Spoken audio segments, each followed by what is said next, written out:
Start. Sir, I will briefly refer to the points raised by the honorable members in their speeches. It is true that the Road Transport Corporations Act has not been utilized as much as one would have wished, but from that to argue that the Act has remained a dead letter, I think is not quite correct. Road transport corporations have been formed. The premier road transport corporation is the Bombay Road Transport Corporation, and it has been functioning in a very efficient way. There are other state road transport corporations, but they will all be amalgamated with Mumbai's main corporation, and perhaps the Chandigarh Road Transport Corporation also will be taken over by the Punjab government. Sir, it is true that the state governments have preferred departmental operation, departmental management for the running of these road transport services. All of them wanted to make a beginning, and some have made a beginning. The states of UP, Bihar, Madhya Pradesh, Rajasthan, and Kerala wanted to make a beginning, and they naturally wanted to proceed cautiously. They wanted to expand slowly, and it was but natural that they wanted that all the profits that they could make out of this should go into the state coffers.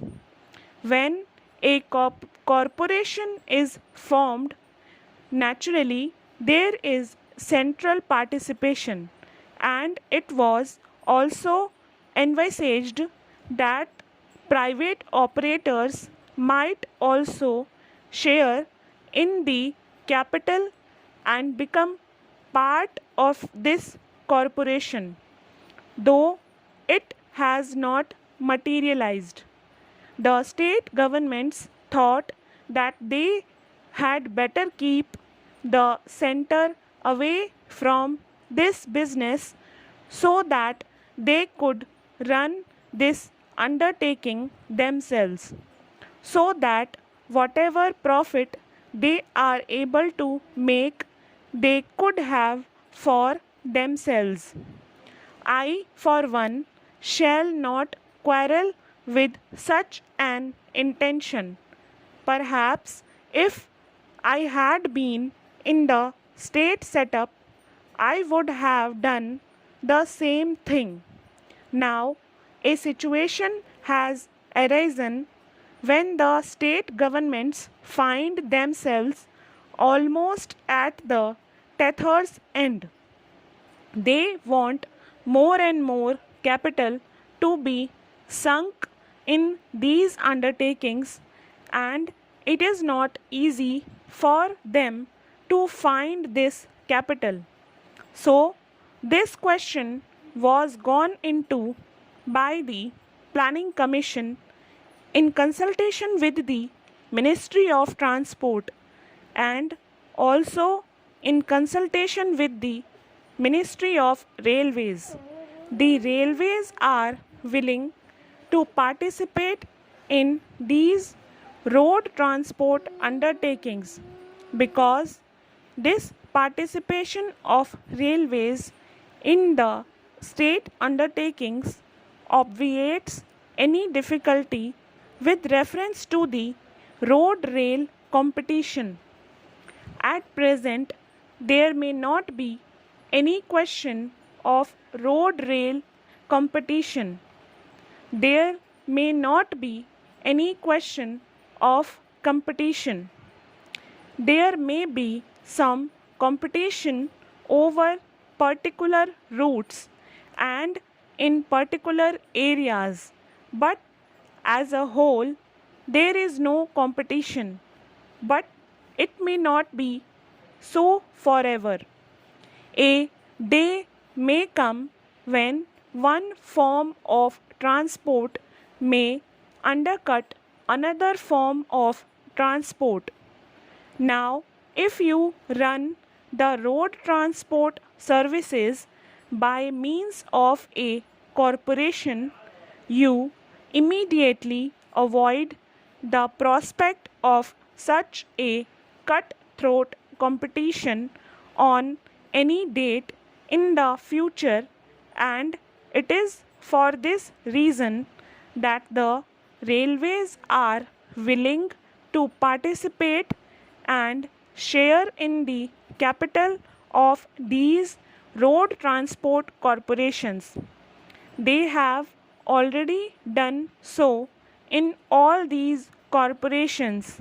Not only that, even when it was sought to run the road transport services by means of limited companies, there also the railways had participated in the capital.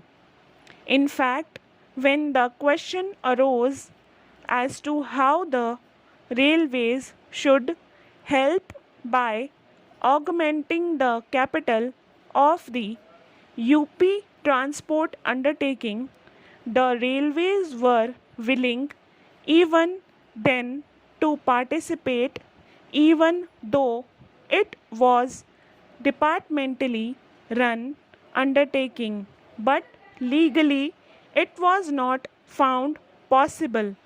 So, all the state governments have been advised that if they want more capital and if they want central assistance, the best thing for them to do would be to form a road transport corporation, and honorable members would have noticed that in the railway sector of the plan, a provision of rupees 10 crores has been made for participation by railways in the state road transport undertakings, which may be in the form of these corporations. So, that is the position with regard to these corporations.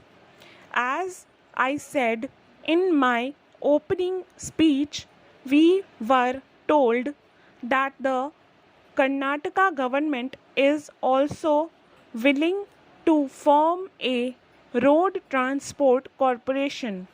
It may be that other governments also may come forward to form such corporations. Here, I should like to say that it is not so much the form in which these undertakings are run that is to be considered important as the way in which the services are run.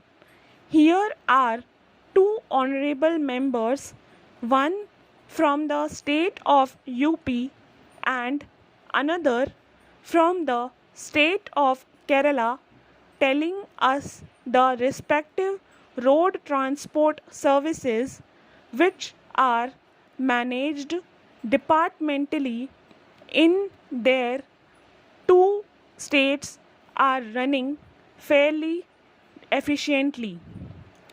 If that is so, if the departmental management can provide efficient and quick service, I have no quarrel with that, although it may be that they may not be able to find additional funds and they may reach a point of saturation.